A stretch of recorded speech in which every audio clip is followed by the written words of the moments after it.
And today, the studies are coming! The studies are coming!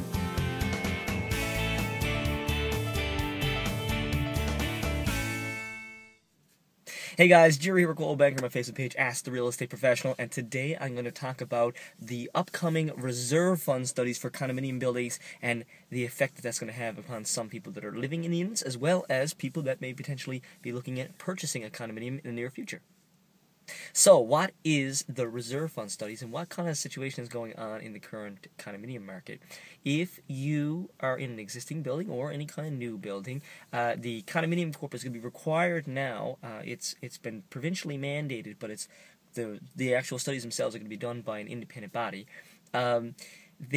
Basically, a reserve fund study is going to be basically just a study that looks at all the elements of a condominium building and determines how much money that condominium needs to have. So you're saying, what's the point? Why did they bring this in? Well, in the past, people were sort of just average individuals that own units were responsible for maintaining the amount of money that was required to maintain the building, but they never had any kind of basis for how much money they actually needed, and so in most cases they just had fees that were the bare minimum, and so now you have a lot of existing buildings that don't have enough money and they're in arrears, having to do cash calls, increase condo fees, that sort of stuff to try to make up for it.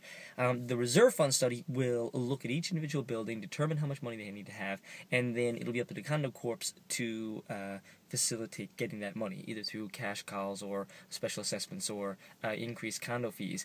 The benefit here will be that after these reserve fund studies are done and this money is caught up, then you'll have basically a structure for having the condo fees at a certain amount at the buildings, so that you won't have to have these cash calls or special assessments in the future. You'll know what elements of the building need to be done when, and how much they're going to cost, and how much money you need to have. So it's all going to be great in the future, but for the current situation, if you live in a condo, if you're not on the board, you want to kind of inquire about it, because a lot of these existing buildings are deficient in funds by $100,000, $200,000, and depending upon how many units there are in the building, that number is going to be divided amongst all those unit owners. So there may be a relatively significant sum of money that's going to be required from each unit owner, or a very significant or relatively significant increase in condo fees.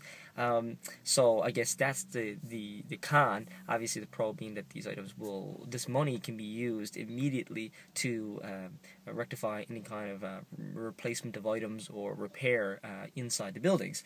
So yeah, you're a very, very interesting situation going on. If you're thinking about buying a condominium and you actually don't currently own one right now, it may be an interesting thing to take advantage of, because I think unfortunately there are going to be people that live in these condo units that $5,000, $6,000, $10,000 is going to negatively impact them, and they're not going to be able to facilitate that, and they may decide to sell their units, and in this particular case, you can't get away from that fee. If you sell your unit, you still have to pay that amount, but obviously if the proceeds are larger than this fee that needs to be paid, then people may still decide to sell. As a person that's buying a unit, it may be a situation where you can get in and purchase a unit for below market value, because these people are more motivated to get away from this obligation. Anyway guys, so yeah, that's the upcoming reserve fund study. Thanks so much for listening to me rant on, and cheers.